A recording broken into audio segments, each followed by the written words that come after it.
Hi everyone, welcome to the prominent academy. आज हम हमारी जो लेटेस्ट एनसीईआरटी की बुक है, इसमें जो चैप्टर है कंपेयरिंग क्वांटिटी, इसकी फर्स्ट एक्सरसाइज 7.1 करेंगे बच्चे। जिसका फर्स्ट क्वेश्चन में हमें कहा गया है कि हमने इसकी रेशियो फाइंड करनी है। तो बच्चे सबसे पहले रेशियो फाइंड कैसे करते हैं? जो यहाँ पे 2 आ गया, 2 का मतलब होता है अपॉन। तो इसको कैसे करेंगे? जस्ट फर्स्ट क्वेश्चन है 15 kilometre per hour upon 30 kilometre per hour.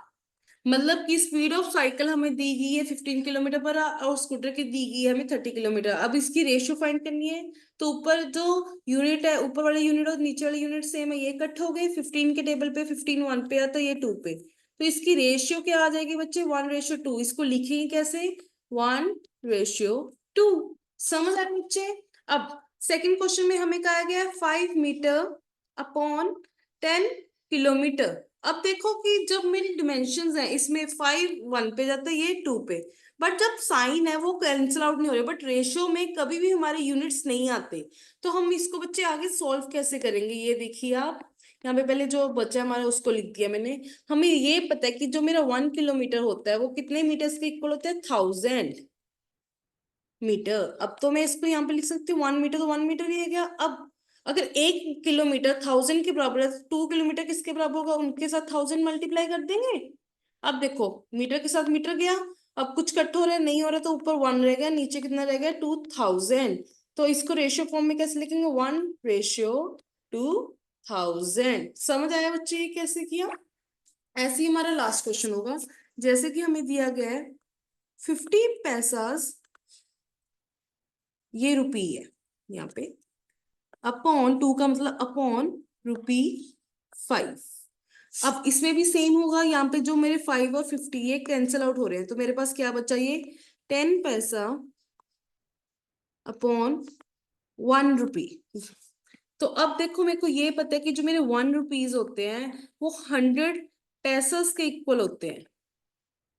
तो मैं इसको यहाँ पे ऐसे लिख सकती हूँ, 10 तो ऊपर 10 पैसे ऐसे एज इट इज रह जाएंगे। नीचे जो 1 रुपी है वो मैंने अभी बताया कितने पैसे के बराबर है? 100। तो यहाँ पे 100 पैसा, इसके साथ ये कैंसिल आउट हो गया, जीरो के साथ जीरो गई, तो मेरी रेशियो क्या बच्ची बच्चे? 1:10, जिसको आगे मैं इस फॉर्म में लिख सकती हूँ। अब देखो, हमारे सेकंड क्वेश्चन में कहा गया कि हमने कन्वर्ट करना है रेशियो को परसेंटेज में। सबसे पहले इनको अपॉन की फॉर्म में लेंगे, 3/4। अब किसी भी चीज को अगर परसेंटेज में बच्चे कन्वर्ट करना होता है तो हमें इंटू 100 करना होता है बच्चे। तो अब देखो, 4 के टेबल में हमेशा याद रखना, जो 100 है वो जाता है 25 पे। अब देखो, 3 को 25 के साथ जब मल्टीप्लाई करते हैं तो कितना आता है बच्चे? 75। हमने जब इसको परसेंटेज में कवर किया है तो बच्चे पीछे यूनिट्स आएंगे और इसके यूनिट ऐसे डलते हैं, ठीक है ना बच्चे? ऐसे साइन आता है इसका। अब इसको भी सेम ऐसे करेंगे, रेशियो को पहले अपॉन की फॉर्म में किया, मल्टीप्लाई बाय 100। अब देखो, न्यूमिनेटर के साथ डिनोमिनेटर कुछ भी कट नहीं हो रहा, तो सिंपली क्या आ गई है हमारा? 200/3। इसकी आगे हम अगर डेसिमल फॉर्म करें तो कितना आ जाएगा बच्चे? ये 66.6 भी आ सकते हैं, और 66/2/3 हम मिक्स फ्रैक्शन में भी बच्चे इसको छोड़ सकते हैं। It's your choice. समझ आए ये कैसे किया? जस्ट मैंने 3 को 200 के साथ डिवाइड कर दिया बच्चे। अब नेक्स्ट क्वेश्चन में हमें क्या कहा गया है कि हमारी क्लास में जो 70 कितने हैं? ये 72% जो स्टूडेंट्स हैं, जो कि 72% मतलब जो 25 ऐसे स्टूडेंट हैं जिनको मैथ पसंद है। आई डोंट बिलीव सो कि आप में से आधों को पसंद होगा, आधों को नहीं। कई तो करेंगे ओ माय गॉड हम तो नहीं है उनमें, कई करेंगे मैम हम एग्जैक्टली इसमें हैं। तो अब 72% ऑफ कितने? 25 स्टूडेंट्स, टोटल 25 स्टूडेंट में से 72 को तो मैथ पसंद है। अब हमसे पूछे कितनों को मैथ पसंद नहीं है। तो बच्चे हम क्या लिखेंगे? इसे कैसे करेंगे हम लिखेंगे सबसे पहले नंबर ऑफ स्टूडेंट्स आ जो ऊपर लिखी हुई है आर गुड इन मैथ, वो कितने? 72%। Number of students are not good in math, वो कितने परसेंट होंगे बच्चे? हमें पता है परसेंट हम किस में से निकालते हैं? 100% में से। अगर 100% में से मैं 72% वाले माइनस कर दूंगी तो मेरे पास आ जाएंगे ना जितने हैं, मतलब जो जिनको नहीं पसंद होगा। तो इसमें से इसको माइनस करेंगे तो बच्चे पीछे 8, फिर आ जाएगा यहाँ पे 2। तो 28% ऐसे बच्चे होंगे जिनको मैथ बिल्कुल पसंद नहीं है। क्योंकि अब मैंने इसको कन्वर्ट क्यों किया, क्योंकि हमसे यही नहीं पूछा कि कितनों को पसंद है, उसने हाउ मैनी पूछा, मतलब परसेंटेज की फॉर्म में नहीं पूछा, तो हमारा आंसर यहाँ तक नहीं होता। 28% कितना हुआ, 25 स्टूडेंट्स का, वो फाइंड करना है। तो आगे हम लिखेंगे अकॉर्डिंग टू क्वेश्चन, तो आएगा 28% ऑफ 25।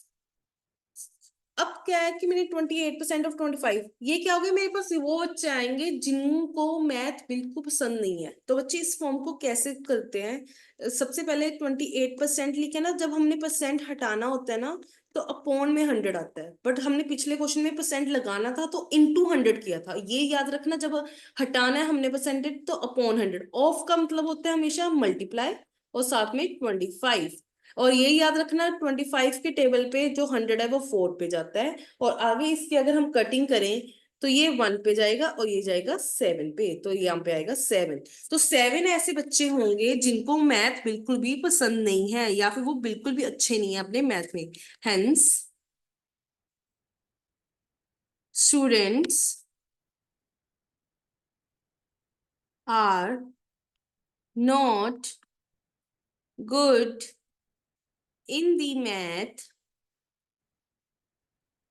Equals to 7। वो कितने बच्चे होंगे, 7।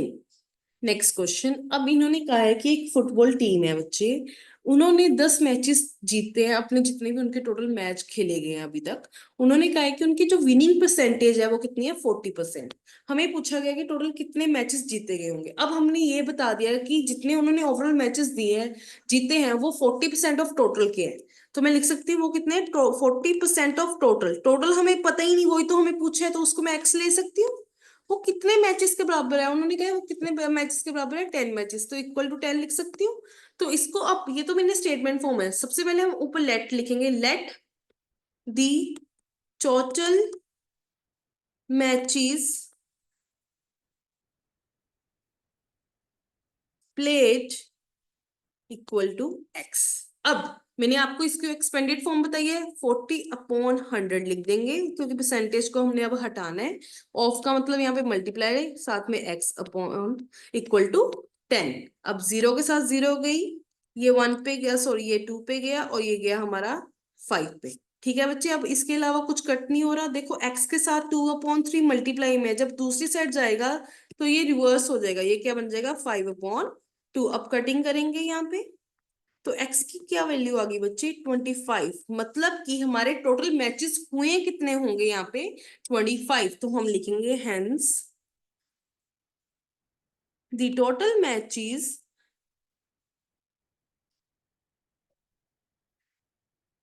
प्लेड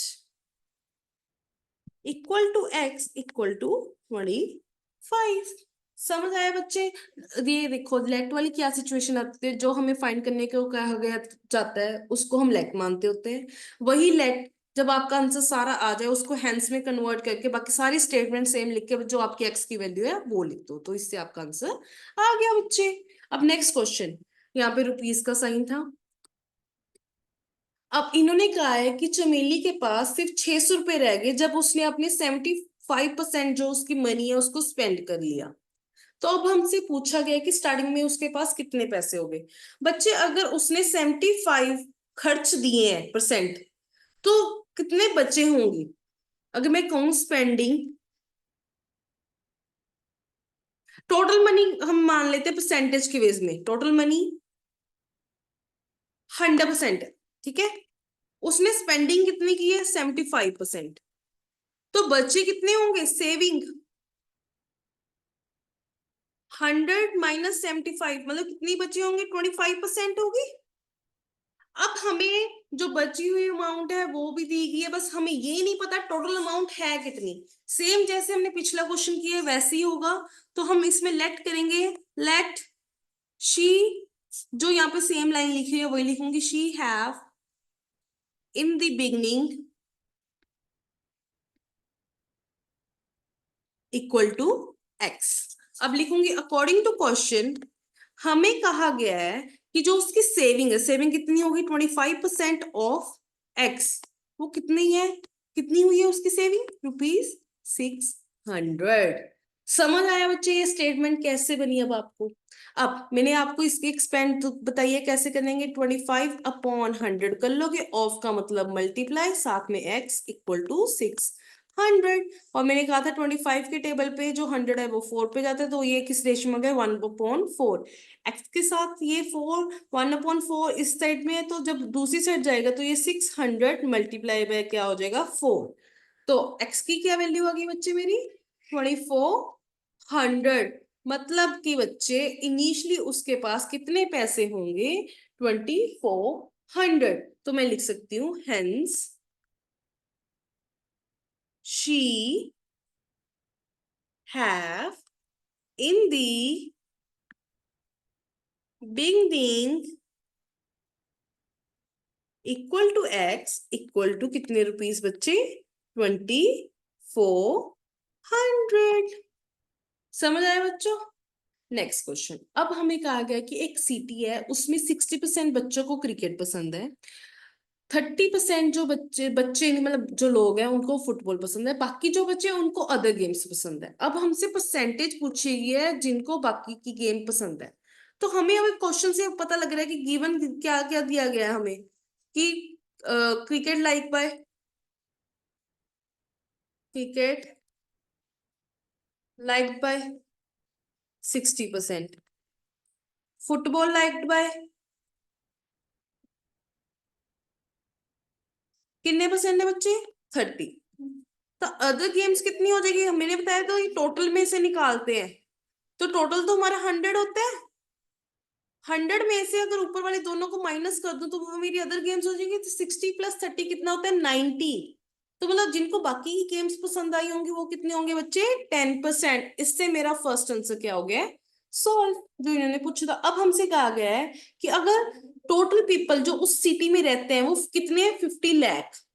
तो हमसे पूछा एग्जैक्ट कितने नंबर, हर जो गेम है उसमें हर कितने कितने होंगे जिनको पर्टिकुलरली गेम पसंद है। तो बच्चे अब मेरे को पता है कि जैसे आपकी पीछे स्टेटमेंट बनी थी ना, ये सेम इसी वे में बनाना है। Like cricket lover equals to कितने परसेंट है बच्चे? 60%। 60% ऑफ हमें बताया गया कितने जने हैं? ये 50 लाख। मतलब हमने इसकी वैल्यू निकालनी है। 60 मतलब 60/100, ऑफ का मतलब 100, सॉरी मल्टीप्लाई, और 50 लाख यहाँ पे उतनी जीरोस लगा दो। ठीक है बच्चे, अब जीरो के साथ जीरो गई, ये जीरो के साथ ये जीरो गई, तो फाइनली जो मेरा आंसर आएगा वो कितना आएगा? 30000000।